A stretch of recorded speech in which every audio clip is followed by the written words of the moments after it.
Hello friends, welcome back to Friends Trading Floor. இந்த video trading technical mastery full கோர்ஸோட ரெண்டாவது episode introduction to the trading. Online ட்ரேடிங்னா என்ன, அது இந்தியாவில் எப்படி செயல்படுது அப்படின்றதுக்கான விஷயங்கள் இந்த வீடியோவில் நம்ம பார்க்க போகிறோம். இந்த வீடியோவில் இருக்கக்கூடிய கோர் கண்டென்ட்ஸ் என்ன அப்படின்னு சொல்லி கேட்டிங்கன்னா, ஃபஸ்ட்டு ட்ரேடிங் அப்படின்றது என்ன அப்படின்றத நீங்கள் தெரிஞ்சுக்கணும். எந்தெந்த விதமான பொருட்கள் இந்திய சந்தைகளில் வியாபாரம் பண்ண முடியும், தட் மீன்ஸ் அந்த பை செல் பண்ணுறதுக்கான இன்ஸ்ட்ருமெண்ட்ஸ் என்னென்ன, ஸோ அதுக்கான பேசிக்ஸ் எல்லாம் நம்ம பார்ப்போம். ரெண்டாவது topic, how is it working in India. இந்தியாவில் ட்ரேடிங் அப்படின்றது எந்த வகையில் ஒழுங்குமுறைப்படுத்தப்பட்டிருக்குது, ஸோ அது எப்படி இந்தியாவில் ரன் ஆகுதுன்ற விஷயங்கள் பார்ப்போம். மூணாவது, ட்ரேடிங் எக்ஸ்சேஞ்சஸ், அதாவது நீங்கள் ட்ரேட் பண்ணுறதுக்கான ஒரு எக்ஸ்சேஞ்சஸ், சந்தை அப்படின்றது ஒன்று வேணும் இல்லைங்களா, ஸோ அது எந்தெந்த வகையில் இருக்குது, ஸோ அதில் எத்தனை ஆப்ஷன் இருக்குது, நம்ம அதை எப்படி யூஸ் பண்ணிக்கலாம் அப்படின்றத பார்க்க போகிறோம். அண்ட் ரெகுலேட்டிங் பாடிஸ்னால் இந்த விஷயங்களை ட்ரேடிங்கை ரன் பண்ணுறதுக்கு இருக்கக்கூடிய சந்தைகளை எல்லாம் ஒழுங்குமுறைப்படுத்தி பராமரிக்கிறதுக்கு ஒரு அமைப்பு வேணும் இல்லையா, ஸோ அவங்களுக்கான ரோல் என்ன, அவங்க வச்சுருக்கிற விதிமுறைகள் என்ன அப்படின்றதெல்லாம் பார்ப்போம். அடுத்தது புரோக்கர்ஸ், டைப்ஸ் ஆஃப் புரோக்கர்ஸு, அவங்கள பற்றி நம்ம பார்க்க போகிறோம். எந்தெந்த டைப் ஆஃப் புரோக்கர்ஸ் இருக்காங்க, நம்ம சூஸ் பண்ணக்கூடிய புரோக்கருக்கு என்னென்ன லிமிட்டேஷன்ஸ் இருக்குது, ஸோ அதை தாண்டி அவங்க நம்மளை ஏதாச்சும் அப்ரோச் பண்ணுறாங்கன்னா அது ராங்கா ரைட்டா, இந்த மாதிரி விஷயங்கள் எல்லாம் பார்ப்போம். அடுத்தது எலக்ட்ரானிக் ட்ரேடிங் பிளாட்ஃபார்ம்ஸ், இது என்ன அப்படின்னா நீங்கள் ட்ரேட் போடுறீங்க இல்லையா உங்களுடைய ட்ரேடிங் பிளாட்ஃபார்ம், ஸோ அதில் இருக்கக்கூடிய விதிமுறைகள், அதற்கான விதிமுறைகளை பற்றி நம்ம கம்ப்ளீட்டாக பார்ப்போம். அடுத்தது ட்ரேடர்ஸுக்கான எலிஜிபிலிட்டி, இந்தியாவில் ட்ரேட் பண்ணுறதுக்கு என்ன எலிஜிபிலிட்டி உங்களுக்கு வேணும் அப்படின்றது ஒரு 7வது டாப்பிக்காகவும். Pros and cons of trading in India, நன்மை தீமைகள், ட்ரேடிங் பண்ணுறது மூலியமாக ஒரு ட்ரேடராக உள்ளே வர்றவருக்கு கிடைக்கக்கூடிய நன்மைகள் அண்ட் தீமைகள், ஸோ இதை பற்றியெல்லாம் நம்ம முழுசாக இந்த வீடியோவில் கம்ப்ளீட்டாக பார்ப்போம். எனக்கு ட்ரேடிங்கே எதுவும் தெரியாது அப்படின்னு நினைக்கிற நீங்கள் ஒரு பிகினராக இருந்தாலும் பரவாயில்ல, இந்த வீடியோவை ஃபுல்லாக பார்த்தீங்கன்னா இந்த விஷயத்தை நீங்கள் சிம்பிளாக புரிஞ்சுக்கலாம். கம்ப்ளீட் பேசிக்ஸ் எல்லாமே சொல்லியிருக்கேன், பார்க்கலாம்.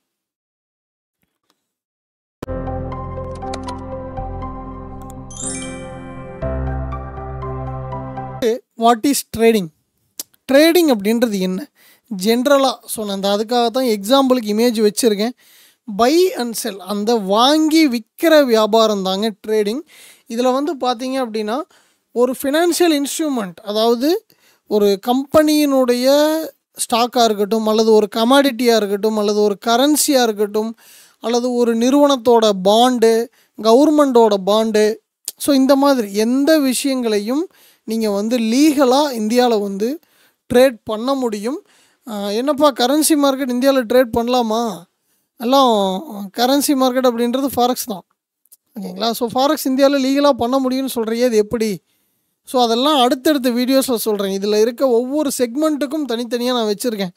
ஸ்டாக் மார்க்கெட்னால் என்ன, அது எப்படி நீங்கள் பண்ணலாம், அதே மாதிரி commodity, currency, bond, derivatives, crypto currency, mutual fund, டெப்ட், இந்த மாதிரி எல்லா விஷயத்துக்குமே நான் தனித்தனி வீடியோஸ் போடுறேன், அதிலேருந்து நீங்கள் தெரிஞ்சுக்கலாம். இப்போதைக்கு ஜென்ரலாக புரிஞ்சுக்கோங்க, ஓகேங்களா. ஸோ இந்த பர்பஸ், இது நீங்கள் ட்ரேட் பண்ணுறதுக்கான பர்பஸ் என்ன, மேக்கிங் ப்ராஃபிட். ஸோ ஒரு கம்மியான விலைக்கு வாங்கி அதிக விலைக்கு விற்றுறணும்.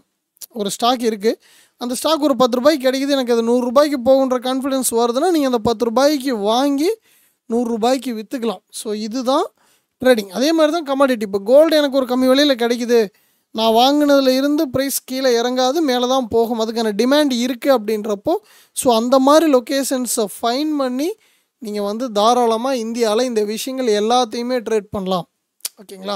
ஸோ இதில் ஒரு ஃபாரின் எக்ஸ்சேஞ்சாக இருக்கட்டும், அல்லது ஒரு பாண்டாக இருக்கட்டும், அல்லது ஒரு டெரிவேட்டிவ்ஸ், இது எல்லாத்துலேயுமே டெரிவேட்டிவ்ஸ் வரும். ஸோ இந்த மாதிரி விஷயங்கள் எல்லாத்துக்குமே ஒரு எக்ஸ்சேஞ்சஸ் தேவைப்படும். ஸோ அந்த எக்ஸ்சேஞ்சஸ் அப்படின்றது மெயினாக பார்த்தீங்கன்னா இந்தியாவில் எல்லாத்துக்குமே தெரிஞ்ச விஷயம் NSE BSE, National Stock Exchange and Bombay Stock Exchange. So இவங்க மூலிமா நம்ம ஒரு ட்ரேட் பண்ணுறோம் அப்படின்னா இதை நாம் எப்படி யூஸ் பண்ண முடியும், ஒரு புரோக்கர் மூலிமா தான் யூஸ் பண்ண முடியும். அப்போது நீங்கள் சிம்பிளாக ட்ரேடிங்கை பற்றி புரிஞ்சிக்க வேண்டிய விஷயம் என்ன அப்படின்னா, நார்மலாக நம்ம சந்தையில் தக்காளி வெங்காயம் வாங்குகிற மாதிரி தாங்க இங்கே என்ன பண்ண போகிறோன்னா நாமளே வாங்கி விற்க போகிறோம். எப்படி, ஒரு நிறுவனத்தோட பங்கு, அல்லது ஒரு தங்கம், வெள்ளி, ரைஸு, வீட், அந்த மாதிரி இருக்கக்கூடிய commodities, currencies, euro, GBP, JPY இந்த மாதிரி இருக்கக்கூடிய கரன்சிஸ்.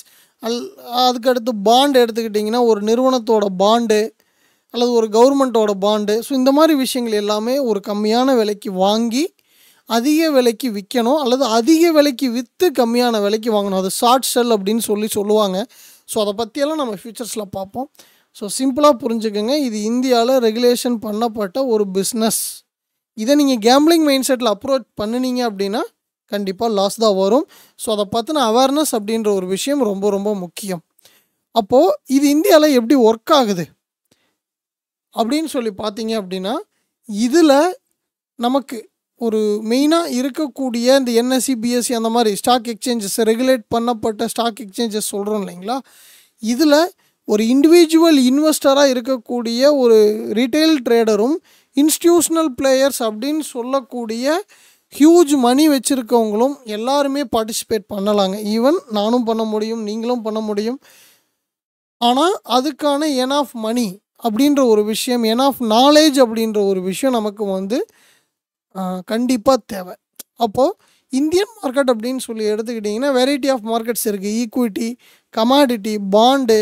ஸோ இந்த மாதிரி நம்ம ஃபஸ்ட்டு சொன்னோம் இல்லைங்களா, அது எல்லாமே பார்த்திங்கன்னா யாரோட மேற்பார்வையில் நடக்கும் அப்படின்னா SEBI, Securities and Exchange Board of India, அவங்களோட மேற்பார்வையில் எந்த விதமான தவறும் நடந்துடக்கூடாது. அதே மாதிரி இன்வெஸ்ட் பண்ணுற இன்வெஸ்டர்ஸுக்கும் ஒரு சில ப்ரொடெக்ஷன் வேணும் அப்படின்றதுக்காக இந்த செபி அப்படின்றவங்க இந்தியாவில் முழுசாக ட்ரேடிங்கை கண்ட்ரோல் பண்ணுறாங்க.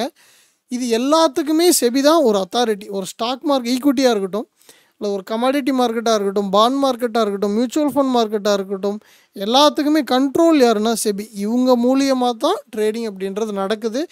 இவங்க தான் அதுக்கான விதிமுறைகளை வகுத்து வச்சுருக்காங்க. ஸோ அதைத்தான் எல்லாருமே ஃபாலோ பண்ண வேண்டிய ஒரு விஷயம்.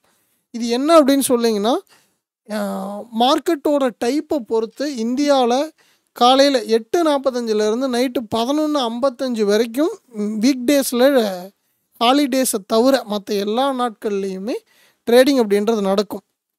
எல்லாத்துக்குமே தெரிஞ்சது 9:15 to 3:30. பட் ஆனால் different types of markets, different கண்டிஷன்ஸில் நமக்கு ஒவ்வொரு மார்க்கெட்டும் ஒவ்வொரு டைமில் அவைலபிலிட்டி இருக்கும். அது நான் சொல்கிறது ப்ரீ மார்க்கெட், போஸ்ட் மார்க்கெட் எல்லா டைமும் சேர்த்து சொல்கிறேன். 8:45 11:55 வரைக்கும் இந்தியாவில் ட்ரேடிங் அப்படின்றது நடக்குது. இதுக்கு பார்த்தீங்க அப்படின்னா ஒரு சிம்பிள் ஒரு இண்டிவிஜுவல் இன்வெஸ்டர் அல்லது ஒரு இன்ஸ்டிடியூஷனல் பிளேயர், இவங்க 2 பேருமே ஒரு டிமேட் அக்கௌண்ட் அப்படின்றது சொல்லி நமக்கு தேவை. ஸோ அது மூலியமாக தான் இதை எல்லாத்தையுமே இவங்க கண்ட்ரோல் பண்ணி வச்சுக்க முடியும்.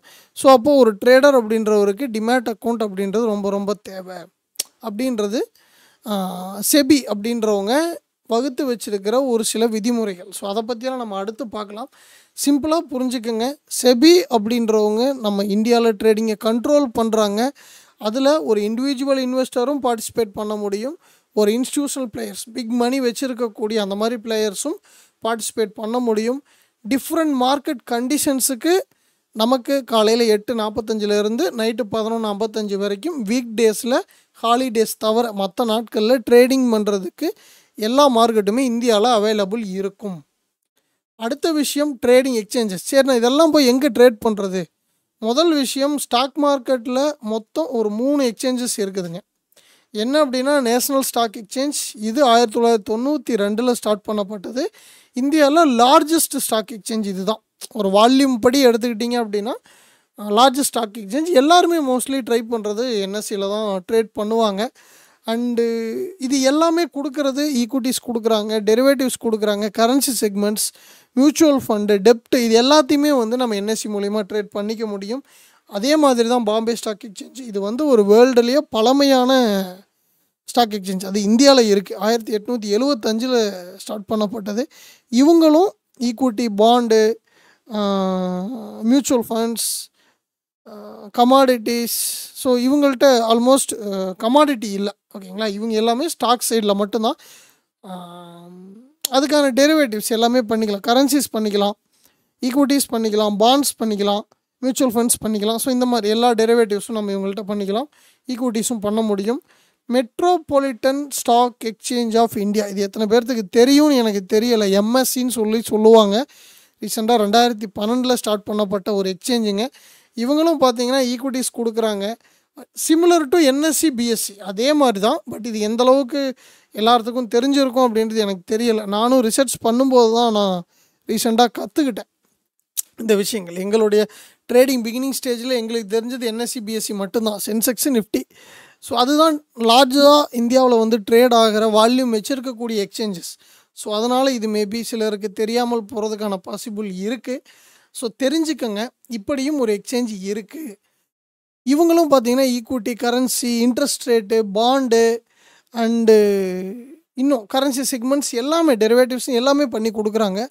இது இல்லாமல் கமாடிட்டிஸ்க்குன்னு சொல்லி பார்த்தீங்க அப்படின்னா மல்டி கமாடிட்டி எக்ஸ்சேஞ்ச், இது எல்லாத்துக்குமே தெரியும். எம்சிஎக்ஸ், கோல்டு, சில்வர் இந்த மாதிரி விஷயங்கள் பண்ணுறதுக்கு. அடுத்தது national commodity and derivatives exchange அப்படின்றது வந்து பார்த்திங்கன்னா கம்ப்ளீட் அக்ரிகல்ச்சர் ப்ராடக்ட்ஸுக்காக ஸோ ட்ரேட் பண்ணுறதுக்கு இத்தனை டைப் ஆஃப் எக்ஸ்சேஞ்சஸ் இந்தியாவில் இருக்குது. அடுத்தது ரெகுலேட்டிங் பாடிஸ், அவங்க எதுக்கு அப்படின்னு சொல்லி கேட்டிங்க அப்படின்னா, இத்தனை எக்ஸ்சேஞ்சஸ் இருக்குது இல்லையா, இப்படி ட்ரேடிங் நடக்குது இல்லையா, இப்படி வரக்கூடிய பணத்தையும் சரி, உள்ள லிஸ்ட் ஆகக்கூடிய கம்பெனிஸ் அல்லது ஏதோ ஒரு ப்ராடக்டையும் சரி ஒழுங்குமுறைப்படுத்தி ஒரு ட்ரேடருக்காக அதாவது ஒரு இன்வெஸ்டருக்கான ப்ரொடெக்ஷனில் இருந்து நடக்கக்கூடிய ப்ராக்டிசஸ் ரொம்ப ஃபேராக இருக்கணும் அப்படின்றதுக்கான ஒரு கண்ட்ரோல் வச்சுருக்கக்கூடியவங்க தான் இவங்க. Security Exchange Board of India, SEBI அப்படின்றது வந்து பார்த்திங்கன்னா செக்யூரிட்டிஸ் மார்க்கெட்டை ப்ரைமரியாக ரெகுலேட் பண்ணுற ஒரு அத்தாரிட்டி செபி கிட்ட தான் இருக்குது. இவங்க என்ன அப்படின்னா ஒரு எந்த விஷயத்தையும் ஒரு டிரான்ஸ்பரண்ட்டாக வச்சுக்கணும் அப்படின்றதுல செபி ஒரு மெயின் ரோல். என்ன அப்படின்னா ஒரு சின்ன இன்வெஸ்டருக்கும் பெரிய இன்வெஸ்டருக்கும் கிடைக்கக்கூடிய ஒரே ஒரு விஷயம் அப்படின்றது மார்க்கெட்டோடைய ஆக்சசிபிலிட்டி, அது கரெக்டாக இருக்கணும் அப்படின்னு சொல்லி எல்லா மார்க்கெட்டையுமே ப்ராப்பராக ரெகுலேட் பண்ணி வச்சுருக்காங்க. இதில் இன்னொரு விஷயம் என்ன அப்படின்னு சொல்லி கேட்டிங்கன்னா, நீங்கள் ஒரு இன்ஸ்டியூஷனல் இன்வெஸ்டராக ரெஜிஸ்டர் பண்ணுறீங்க அப்படின்றப்போ டைரெக்டாக மார்க்கெட்டோட ஆர்டர் புக் உங்களுக்கு ஆக்சசிபிலிட்டி இருக்கும். பட் இண்டிவிஜுவல் ட்ரேடருக்கு கிடைக்காது. இன்ஸ்டியூஷனல் இன்வெஸ்டராக இருந்தீங்கன்னா உங்களுக்கு ஆர்டர் புக்கான அந்த ஆக்சசிபிலிட்டி தாராளமாக இருக்கும். ஸோ அப்போது இது ரெண்டு மட்டும்தான் டிஃப்ரெண்ட். ரிட்டைல் ட்ரேடருக்கும் இன்ஸ்டியூஷனல் ட்ரேடருக்கும் இருக்கக்கூடிய டிஃப்ரெண்ட் அப்படின்னு சொல்லி பார்த்தீங்கன்னா இது மட்டும்தான். மற்றபடி ஒட்டு மொத்தமாக ட்ரேடிங்கில் எப்படி கம்பெனிஸ் லிஸ்ட் ஆகணும், இந்த கண்டிஷன்ஸ் எல்லாம் இருக்கணும், அல்லது இவ்வளோ பிரச்சனைகள் நடக்குது அப்படின்னா இவங்கள வந்து நாம் அந்த லிஸ்ட்டில் இருந்து எடுக்கிறதுக்கான கம்ப்ளீட் அத்தாரிட்டி அப்படின்றது செபிக்கிட்ட தான் இருக்குது. அடுத்தது Reserve Bank of India, trading சம்மந்தமாக நடக்கக்கூடிய பண பரிவர்த்தனைகளை கம்ப்ளீட்டாக அதுக்கான பாலிசிஸை டிசைன் பண்ணி அதை மேனேஜ் பண்ணிக்கிட்டு இருக்கிற பொறுப்பு ரிசர்வ் பேங்க் ஆஃப் இந்தியாவில் இருக்குது. இந்த ரிசர்வ் பேங்க் ஆஃப் இந்தியா தான் ஆர்பிஐ நம்ம இந்திய நாட்டோட ஒரு பேங்க் அப்படின்றவங்க ரிசர்வ் பேங்க், இந்தியாவுக்கான பேங்க் அப்படின்றவங்க இவங்க தான். மற்ற பண பரிவர்த்தனை பண்ணக்கூடிய புரோக்கர்ஸாக இருக்கட்டும், பேங்க்ஸாக இருக்கட்டும், எல்லாமே இவங்களுக்கு கீழே தான் வருவாங்க. இவங்க ட்ரேடிங்க்குன்னு மட்டும் இல்லை, ஒட்டுமொத்தமாகவே இந்தியாவில் நடக்கக்கூடிய பண பரிவர்த்தனைகள், அது ஃபாரின் எக்ஸ்சேஞ்சாக இருக்கட்டும் அல்லது நம்ம உள்ளுக்குள்ளேயே நடக்கிறதா இருக்கட்டும், அதுக்கான விஷயங்கள், அதுக்கான ரூல்ஸ், அந்த மானிட்டரி பாலிசிஸ் எல்லாம் டிசைன் பண்ணுறது இவங்க தான்.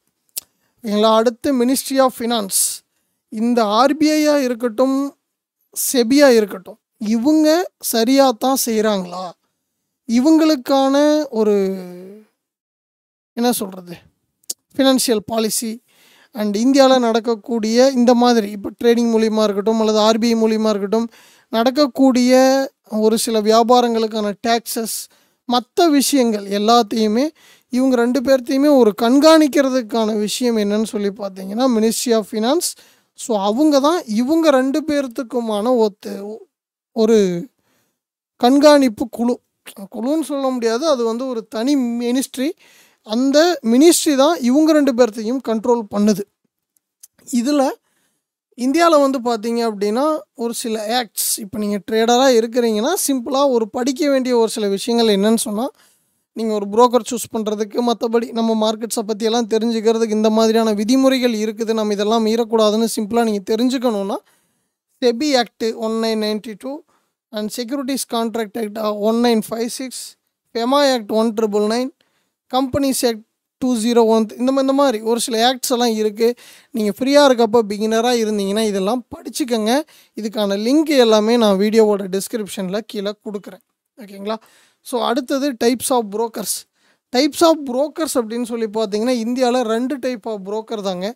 ஒரு type of broker full service brokers. இவங்க கம்ப்ளீட் ரிசர்ச்லேருந்து அட்வைசரியிலேருந்து உங்களுடைய அக்கௌண்ட் மேனேஜ்மெண்ட்லேருந்து எல்லாமே பண்ணி கொடுப்பாங்க.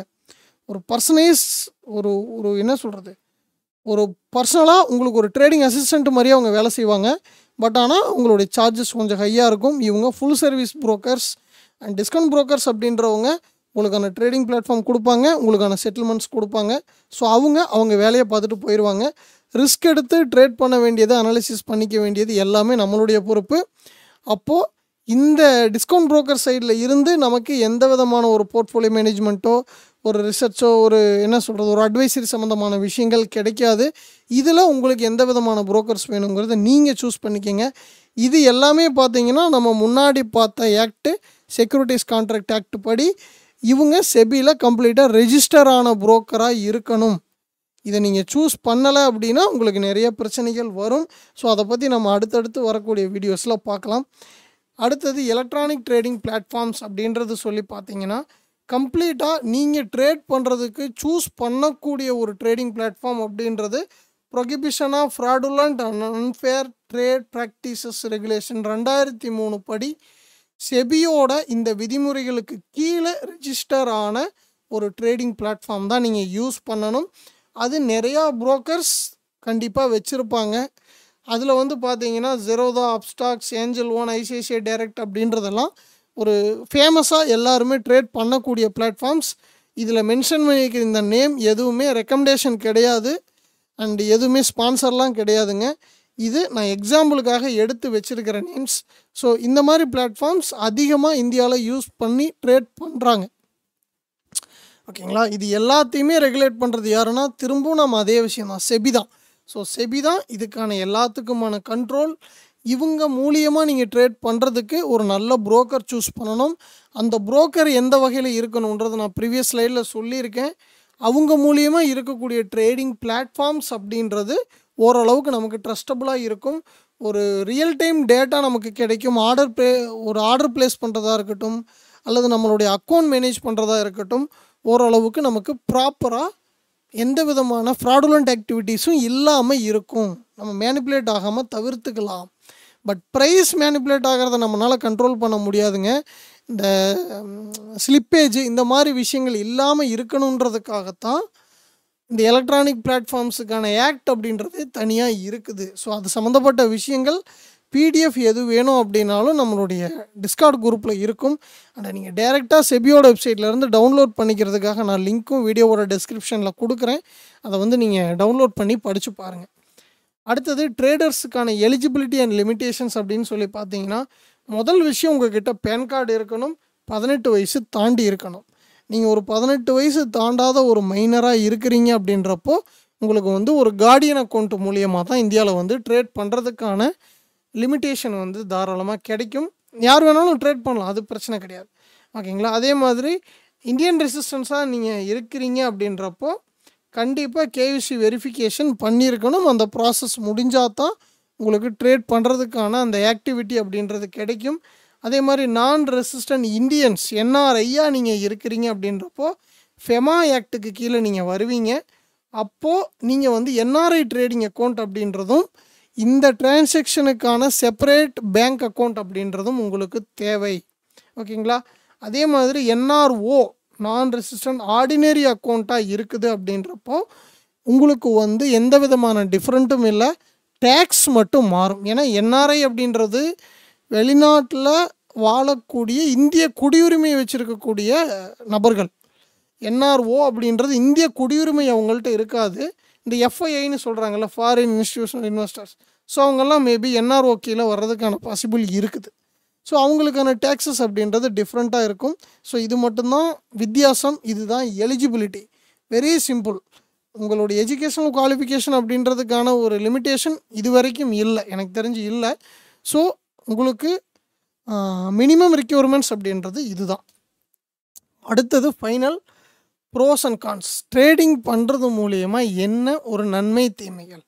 முதல்ல நன்மை அப்படின்றது வந்து பார்த்திங்கன்னா லிக்விடிட்டி இருக்குங்க. அதாவது நல்லா ட்ரேட் பண்ணுறதுக்கான லிக்விடிட்டிஸ் அப்படின்றது இருக்கும்.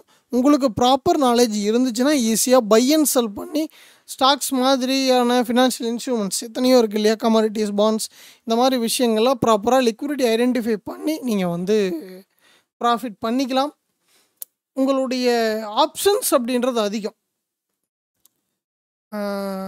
எப்படி சொல்கிறது, எனக்கு ஸ்டாக்ஸ் மட்டும் இல்லை அல்லது ஒரு வாய்ப்பு மட்டும் இல்லாமல் பல வாய்ப்புகள் இருக்குது. கமாடிட்டிஸ், கரன்சிஸ், ஈக்விட்டிஸ், டெப்ட்டு, மியூச்சுவல் ஃபண்ட், இந்த மாதிரி நிறைய ஆப்ஷன்ஸ் இருக்குது. ஸோ நீங்கள் அதையும் யூஸ் பண்ணிக்கலாம். ரெகுலேஷன் அண்ட் சேஃப்டி அது வந்து இந்தியாவில் இருக்குது. ஏன்னா ஸ்ட்ராங்காக செபி அப்படின்றவங்க ப்ராப்பராக இந்த ப்ராக்டிஸும் சரி அல்லது ஒரு இன்வெஸ்டர்ஸுக்கும் சரி ப்ராப்பரான அவங்க கொண்டு வர பணத்துக்கான ப்ரொடெக்ஷன் இருக்கணும். அதில் நடக்கக்கூடிய டிரான்சாக்ஷன்ஸ் அவங்கள மேனிப்புலேட் பண்ணாத மாதிரி ஃபேர் ப்ராக்டிசஸ் இருக்கணுன்றதுக்காக அந்த டிரான்ஸ்பரன்சியை மெயின்டைன் பண்ணுறதுக்கு செபி அப்படின்றவங்க ஒவ்வொரு விஷயத்தையும் கண்காணிச்சுக்கிட்டே இருப்பாங்க.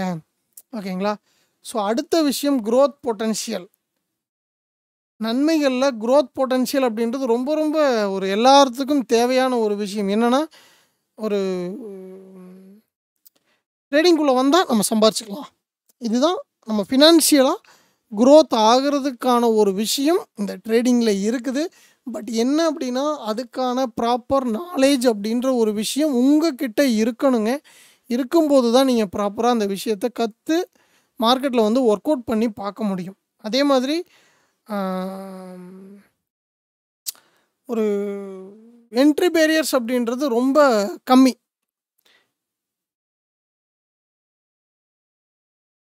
அதாவது அது ஈஸின்னு சொல்லலாம். கம்மின்றத விட ஈஸின்னு சொல்லலாம். டக்குன்னு ஒரு ட்ரேடிங் பிளாட்ஃபார்ம் யாரோ ஒரு புரோக்கர் மூலிமா நீங்கள் வச்சுருக்கீங்க அப்படின்னா மார்க்கெட்டுக்கான ஆக்சசிபிலிட்டி உங்களுக்கு ரொம்ப ரொம்ப ஈஸியாக கிடைக்கும். ஸோ அது வந்து உங்களுக்கு இருக்கக்கூடிய நன்மைகள். அதுக்கடுத்து தீமைகள் அப்படின்னு சொல்லி பார்த்தீங்கன்னா, இந்த மார்க்கெட் ரொம்ப வாலடைலிட்டியாக இருக்கும். டக்குன்னு மேலே போகும், டக்குன்னு கீழே வரும். ஷார்ட் டேர்ம் ட்ரெண்ட் ஒரு மாதிரி இருக்கும், லாங் டேர்ம் ட்ரெண்ட் ஒரு மாதிரி இருக்கும். சின்னதாக நீங்கள் டைம் ஃப்ரேம் குறைச்சி போக போக ரொம்ப வாலடைலிட்டியாக இருக்கும். இந்த பிரச்சனைகள் எல்லாத்தையுமே தவிர்க்கிறதுக்கு உங்ககிட்ட நாலேஜ் வேணும். அடுத்தது காம்ப்ளெக்சிட்டி அப்படின்றது வந்து பார்த்தீங்கன்னா, ஒரு ஸ்ட்ராட்டஜி வைஸ் மார்க்கெட்டை புரிஞ்சுக்கிறது பிகினருக்கு ரொம்ப ரொம்ப கஷ்டம். ஸோ அதுக்கு நீங்கள் கற்றுக்கணும், எக்ஸ்பீரியன்ஸ் பண்ணணும் அப்படின்றது தான் இந்த காம்ப்ளெக்சிட்டியில் நான் சொல்ல வர விஷயம். அடுத்தது டேக்ஸேஷன் இருக்குது. இந்த ட்ரேட் மூலியமாக நீங்கள் சம்பாதிக்கக்கூடிய அல்லது இன்வெஸ்ட்மெண்ட் மூலியமாக உங்களுடைய கேபிட்டல் கெயின் ஆகுது அப்படின்னா அதுக்கான தனி டேக்ஸ், செக்யூரிட்டி டிரான்சாக்ஷன் டேக்ஸ் அப்படின்றது இதில் இருக்குது. இது என்னென்னா, உங்களுடைய ப்ராஃபிட்டில் வரக்கூடிய ஒரு பர்சன்டேஜை குறைக்கிறதுக்கான பாசிபிள் அப்படின்றது இருக்குதுங்க. ஸோ டேக்ஸேஷன் ஒரு பிரச்சனை தான். பட் டேக்ஸ் இல்லைன்னா நாடு வளர முடியாது இல்லைங்களா? ஸோ அது நம்ம வந்து அதை வந்து நம்ம ஒரு குறையாக சொல்ல முடியாது. அதே மாதிரி ரிஸ்க் ஆஃப் ஃப்ராட். நான் ட்ரேடிங்கில் பணம் பண்ணி தரேன், நான் சொல்கிற விஷயம் மார்க்கெட்டில் வேலை செய்யும், என் பேச்சு கேட்டிங்கன்னா நீ ட்ரேடிங்கில் ப்ராஃபிட் பண்ணிடலாம், நான் சொல்லிக் கொடுக்குற ஸ்ட்ராட்டஜி தான் மார்க்கெட்டையே மூவ் பண்ணுது, இன்ஸ்டியூஷனோட ஃபுட் பிரிண்ட்டை நாங்கள் ட்ரேஸ் பண்ணி உங்களுக்கு சொல்லிக் கொடுக்குறோம். இந்த மாதிரியான ஒரு சில விஷயங்கள் இது டெக்னிக்கல் வைஸ் நடக்கக்கூடியது. அல்லது ஒரு சிலர் சப் புரோக்கர்ஸாக இருப்பாங்க. அவங்க வீட்டில் மேபி அவங்க நல்லபடியாக ட்ரேட் பண்ணிக்கிட்டு ஒரு டிஸ்கவுண்ட் புரோக்கர்கிட்ட அக்கௌண்ட் வச்சுக்கிட்டு அட்வைசரி சர்வீஸ் பண்ணிக்கிட்டு இருப்பாங்க.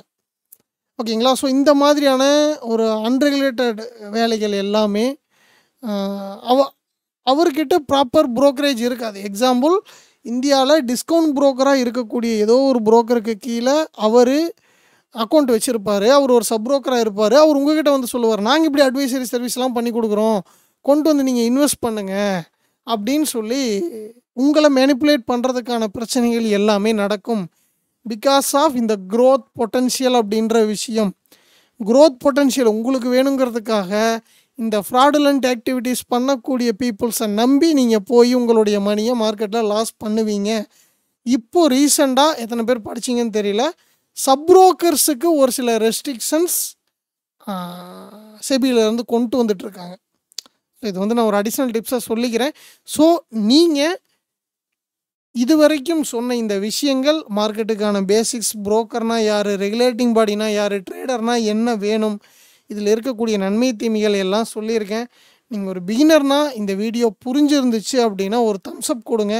இந்த வீடியோ யாரோ ஒரு ட்ரேடிங் தெரியாத அல்லது ட்ரேடிங் பண்ணணும்னு இன்ட்ரெஸ்ட் இருக்க நபருக்கு யூஸ் ஆகும்னு நினச்சிங்கன்னா தாராளமாக இதை ஷேர் பண்ணுங்கள். எனக்கும் நல்லது, அவங்களுக்கும் இந்த விஷயம் புரியும். அன்வான்டாக எந்த விதமான மேனிப்புலேஷன்லேயும் போய் மாட்டாமல் அவங்களுக்கு ட்ரேடிங் கற்றுக்கணும் அப்படின்ற ஒரு இன்ட்ரெஸ்ட் வந்துச்சுன்னா எனக்கு அது போதும்.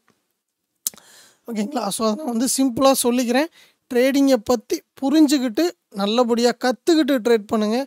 அந்த நாலேஜோட மார்க்கெட்டுக்குள்ளே போனீங்கன்னா மார்க்கெட் உங்களை ரைட் சைடில் இருக்கிற மாதிரி கோட் போட்டுட்டு ஜாலியாக சுற்ற வைக்கும். இந்த விஷயங்களை மட்டும், இந்த ப்ரோஸுங்கிற நன்மைகளை மட்டும் மனசில் வச்சுக்கிட்டு போனீங்கன்னா, இந்த பக்கம் இமேஜில் ஒருத்தர் வந்து அழுதுகிட்டு இருக்கார் இல்லையா, இந்த மாதிரி தான் உங்களுடைய விஷயங்கள் மாறிடும். நீங்கள் இந்த அதாவது தீமைகளை பற்றி யோசிக்காமல், அதாவது இந்த தீமைகள் அப்படின்றது என்னென்னா மார்க்கெட்டை பற்றின அவேர்னஸ். ஸோ அந்த விஷயத்தை புரிஞ்சிக்காமல் ப்ராப்பராக நான் ஸ்ட்ராட்டஜி வைஸ் ஒர்க் அவுட் பண்ண போகிறேன்னு சொல்லி உள்ளே போனீங்க அப்படின்னா கண்டிப்பாக இந்த ரைட் சைடில் இருக்கிற மாதிரி ஒரு காலத்தில் நம்மளும் அழுக வேண்டிய சுச்சுவேஷன் வரும். ஓகேங்களா? So no problem. இதை பற்றியெல்லாம் ஒன்றும் பிரச்சனை இல்லை. சிம்பிளாக அதை புரிஞ்சுக்கிட்டோம் அப்படின்னா ஓகே. ஸோ அதை புரிஞ்சுக்கிறதுக்கான ஆப்பர்ச்சுனிட்டிஸ் நம்ம ஃப்ரெண்ட்ஸ் ட்ரேடிங் ஃப்ளோர் யூடியூப் சேனலில் இந்த trading technical mastery full course இந்த சீரியஸ் மூலிமா நான் உங்களுக்கு ஃப்ரீயாகவே கொடுக்குறேன். பிகினராக இருந்து அல்லது ட்ரேடிங்கில் எக்ஸ்பீரியன்ஸாக இருந்தும் என்னால் ப்ராஃபிட் பண்ண முடியலை, எனக்கு இந்த ஒரு சில விஷயங்கள்லாம் தெரியலை அப்படின்றவங்களுக்கு கண்டிப்பாக இந்த சீரீஸ் யூஸ்ஃபுல்லாக இருக்கும்னு நான் நம்புகிறேன். இதை பற்றின கருத்துக்கள் எதுவாக இருந்தாலும் சரி உங்களுடைய கமெண்ட் பாக்ஸில் சொல்லுங்கள். டவுட்ஸ் எது இருந்தாலும் சரி நம்ம கம்யூனிட்டியில் ஜாயின் பண்ணுறதுக்கான லிங்க் அப்படின்றது கீழே வீடியோவோட டிஸ்கிரிப்ஷனில் இருக்குது. ஜாயின் பண்ணிக்கோங்க. டிஸ்கார்டில் ஜாயின் பண்ணுறவங்க ஜாயின் பண்ணிட்டு எனக்கு கால் பண்ணிங்கன்னா நான் உங்களுக்கு ஆக்சஸ் தரேன், யூஸ் பண்ணிக்கலாம். கற்றுக்கிட்டு நல்லபடியாக சக்ஸஸ்ஃபுல் ட்ரேடராக ஆகணும் அப்படின்றது என்னுடைய ஒரு ஆசை. இது மூலியமாக இந்த 39 வீடியோ போடுறேன். இதில் யாரோ ஒருத்தர் ஒரு நல்லபடியாக கற்றுக்கிட்டிங்கனாலும் எனக்கு அது போதும். ஓகேங்களா?